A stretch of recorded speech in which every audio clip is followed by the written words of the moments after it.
34-year-old Mandy Judd doesn't look like someone at risk of a heart attack or stroke.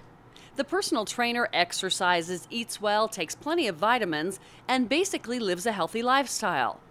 That's why she was so surprised at the results of an ultrasound test she took at Spokane's Heart Attack and Stroke Prevention Center. I was shocked to find out that my arteries were actually 12 years older than my actual age. I'm really into prevention, but for whatever reason, I think you just get in your head that you're in your early 30s, you aren't really thinking about heart attack and stroke. I mean, you can look very fit and very healthy, and you just may not know what's going on inside your body.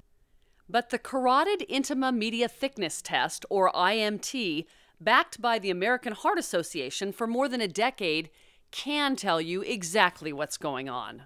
What we see in this test is we look at the artery wall for premature plaque development or premature thickness of the artery wall.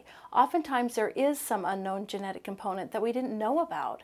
The common lab tests that we look at, such as cholesterol, even blood pressure monitoring and things like that, don't pick those things up. So once we find out what we're really dealing with, we can treat that why, and we can stop it in its tracks, and we can prevent someone like Mandy from ever developing cardiovascular disease. What an amazing opportunity in her lifetime. So knowing that Mandy's arterial walls have accelerated thickness, her diet and lifestyle can be fine-tuned to slow or stop that growth.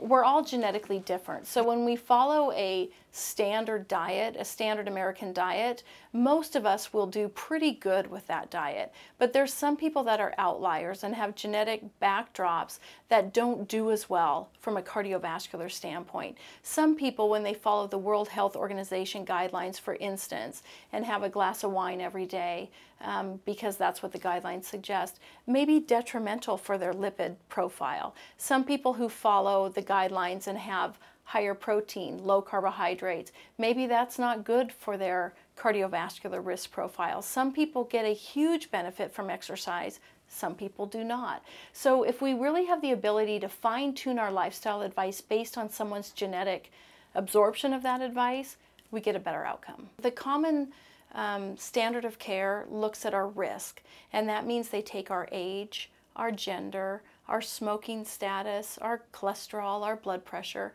and we're thrown into a calculation. And if our calculation tells us we're okay, the assumption is we are. But the reality is that calculation misses the majority of young, healthy, fit women who may be at tremendous risk. Because I thought I was extremely healthy, not in a million years would have I ever thought I needed this test. You can either pay for your health now or you can pay for it later. A lot of times, you know, when you're paying for it later, you already have developed a disease.